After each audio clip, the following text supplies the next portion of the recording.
System تو انہوں نے بہت اچھا بنایا ہے، سلیبس ترتیب وغیرہ، کوالیفائی اسٹاف ہے یقیناً۔ گورنمنٹ کے ایسے بہت سے گورنمنٹ ٹیچر جو ہے نا اسٹاف ہے، اس کے ایسے بچے ہیں کہ ہمارے ساتھ یہاں پڑھ رہے ہیں۔ تو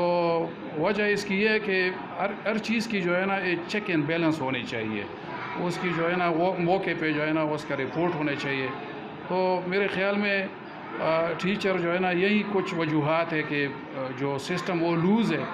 تو اس وجہ سے حالانکہ ہمارے ساتھ ایسے پروفیسر یا باقاعدہ پی ایچ ڈی سی ٹی یا مطلب ایسے کوئی ڈگری ہولڈر یا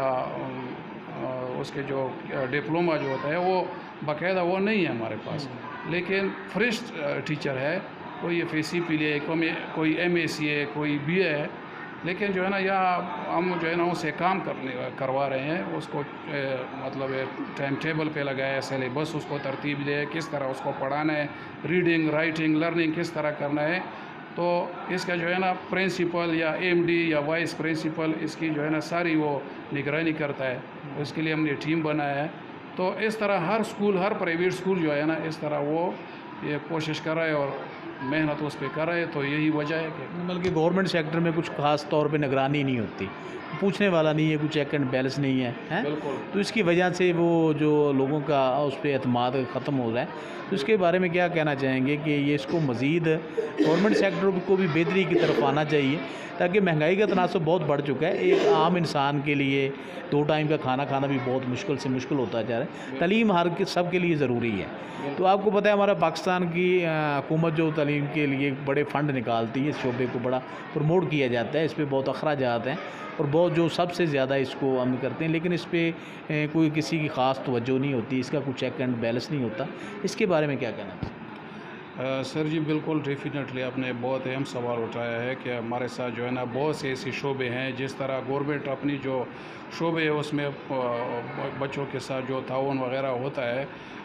ایجوکیشن لیول پہ بھی ہمیں ضرورت ہے، اس کے علاوہ سپورٹس پہ جو ہے نا ہمیں ضرورت ہے۔ ہمارے ساتھ ایسے پلیئر ہیں، ایسے اچھے اچھے کھلاڑی ہیں جو ملک کا نام روشن کر سکتے ہیں آگے بڑھ کے، لیکن ان کے لیے آگے پروموٹ کرنے کے لیے، کاؤنٹی میں جانے کے لیے یا اور انٹرنیشنل لیول پہ جانے کے لیے اس کے لیے ایسا کوئی پلیٹ فارم ہمیں نظر نہیں آ رہا ہے۔ تو اس کے لیے باقاعدہ اس پہ گورنمنٹ کو توجہ دینی چاہیے۔ اور اس کے علاوہ ہمارے ساتھ جو ہے نا سینکڑوں غریب نادار بچے جو ہے نا یتیم بچے ایسے ہیں کہ اس کو ہم پڑھا رہے ہیں، فری میں پڑھا رہے ہیں، اور ادارے پہ بوجھ ہے۔ تو اس میں بھی جو ہے نا ہم ریکویسٹ کرتے ہیں گورنمنٹ آف پاکستان سے کہ ہمارے ساتھ تعاون کرے اس حوالے سے بھی۔ تو ہم اس کے علاوہ سپورٹس میں، اس کے علاوہ اور ایسے جو ریسرچ ہے اس حوالے سے بہت سے ایسے شعبے ہیں جس میں ہمیں ضرورت ہے، اور ہم ڈیمانڈ بھی آلریڈی کر چکے ہیں۔ تو توقع تو رکھتے ہیں، امید رکھتے ہیں انشاءاللہ گورنمنٹ ہماری توقعات پہ اترے گی انشاءاللہ۔ مہنگائی کی کیا بنیادی وجہ نظر آتی ہے خان صاحب آپ؟ مہنگائی کی تو یہ تو عام سوال ہے، آسان سوال ہے۔ مہنگائی تو جو ہے نا گورنمنٹ خود بھی جو ہے نا کہہ رہی ہے کہ ہوم ورک جو ہے نا یا گراؤنڈ پہ جو ہے نا کسی بھی حکومت نے سنجیدگی سے جو ہے نا وہ کام نہیں کیا ہے۔ تو اگر وقت پہ جو ہے نا ہم کام کرتے، مطلب 1960 1970 سے جو ہے نا ہم جو گورنمنٹ جتنے بھی آئے ہیں اس کے بعد وہ صحیح طریقے سے پراپر چینل جو ہے نا اس پہ وقت پہ میرٹ پہ چلتے، تو آج انشاءاللہ اس طرح اگر مہنگائی ہوتی بھی تو جو عوام ہے اس کی انشاءاللہ اس کا طاقت اتنا ہوتا کہ وہ برداشت کر لیتے۔ لیکن اس موجودہ جو صورتحال ہے، مہنگائی تو خرچے تو زیادہ وہ بڑھ رہے ہیں، لیکن جو خرچوں کا جو ریکوری ہے وہ نظر نہیں آ رہا ہے، تو بہت مشکلات ہیں۔ لوگوں کا کہنا کہ یہ بھی ہے کہ مہنگائی اس وجہ سے بھی ہے کہ چیک اینڈ کو بیلنس نہیں ہے، پوچھنے والا نہیں ہے، لوگ اپنی مرضی کے ریٹ خود لگا کے بیٹھے ہیں، جس کا دل کر رہا ہے کچھ 100 روپے والی چیز وہ 1000 روپے میں بیچ رہا ہے۔ لوگوں کو حکومت کا، ریاست کا خوف نہیں ہے، تو اس کے بارے میں کیا کہنا چاہیں؟ بالکل سر جی، جو ہے نا یہی تو بات ہے نا کہ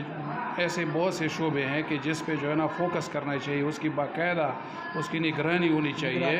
نگرانی ہونی چاہیے۔ جتنے بھی شعبے ہیں اس کی جو ہے نگرانی کی جو ہے نا گورنمنٹ کو چاہیے، جو پرائم اس منسٹر طرح ہے نگرانی ہوتی ہے، چیک اینڈ بیلنس ہوتا ہے، بیوروکریسی کام کرتی ہے تو مہنگائی جو کنٹرول میں آ سکتی ہے۔ انشاءاللہ ہاں، بالکل ڈیفینیٹلی۔ تو لاسٹ پہ آپ کیا حکومت کو پیغام دینا چاہیں گے اپنے پرائیویٹ سیکٹر کے لیے، اپنے اسکولز کے لیے، جو سب سے بڑا مسئلہ سمجھتے ہیں کہ اگر یہ مسئلہ کلیئر ہو جائے تو ہمارا جو پرائیویٹ سیکٹر ہے وہ بالکل بہتری کی طرف جا سکتا ہے؟ تو سب سے بڑا مسئلہ تو یہ ہے کہ تعاون کا ہے نا، ہم تعاون چاہتے ہیں گورنمنٹ سے، ہر شعبے میں تعاون چاہتے ہیں۔ اگر تھوڑا بھی جو ہے نا 109 میں دوبارہ کہے تو 50% بھی گورنمنٹ ہمارے ساتھ ان شعبوں میں تعاون کرے تو انشاءاللہ ہم اس کو، یہ بھی قوم کے بچے ہیں، پرائیویٹ ہے یا گورنمنٹ ہے، یہ ہمارے لیے سب مین تو ایک تعلیم چاہیے نا، چاہے ہمیں وہ پرائیویٹ سیکٹر سے ملے یا گورنمنٹ سیکٹر سے گورنمنٹ ملے۔ سیکٹر میں ہاں، مسئلہ تو یہ ہے کہ ہمارا بچے ہیں جو پڑھنے چاہیے، اور ظاہر ہے کہ ہمارے میں تعلیم زیادہ ہوگی تو ہمارا ملک ترقی کرے گا۔ بہت شکریہ جی صاحب خان صاحب۔ Thank you. یہ تھے جی صاحب زمان خان صاحب، بڑی اچھی باتیں کی انہوں نے، اور ان کا کہنا ہے کہ گورنمنٹ کو چاہیے کہ ان کے ساتھ کچھ شانہ بشانہ، جیسے گورنمنٹ سیکٹر کے لیے کچھ فنڈز وغیرہ یا اس طرح کا معاملہ ہوتا ہے، ان کو بھی کچھ طرح کا کرنا چاہیے۔ اور ان کا یہ جو کوئی بلڈنگ وغیرہ کوئی اس طرح کا نقصان ہو جاتا ہے حالیہ جو آپریشن کے دوران، اس کے لیے گورنمنٹ کو ان کی طرف سے جو نقصانات کا معاوضہ نہیں ملتا، یہ ان کے ساتھ ہی نہیں ہوا، کافی اس طرح کے اسکولز وغیرہ ہیں جن کے ساتھ یہ معاملہ پیش آیا ہے، تو اس کے لیے آنے والی حکومت کو کچھ خاص نظر ثانی کرنی چاہیے۔ کیمرہ مین اسد اللہ نیازی کے ساتھ ساجد علی ساجد، انصاف ڈیجیٹل۔